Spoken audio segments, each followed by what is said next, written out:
What I wish I knew about importing from China to Pakistan instead of learning through trial and error.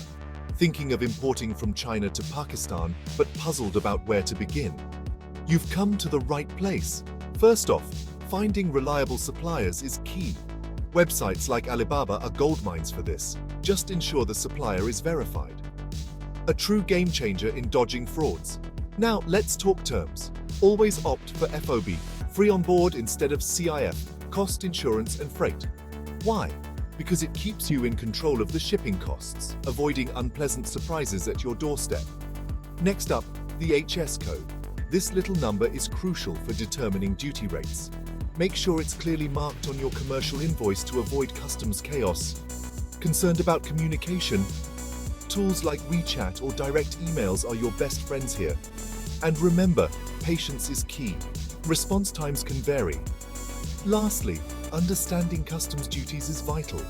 These can make or break your budget, so thorough research is a must.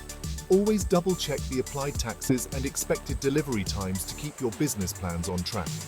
Unlock the secrets to a successful import strategy with these insider tips and watch your business thrive.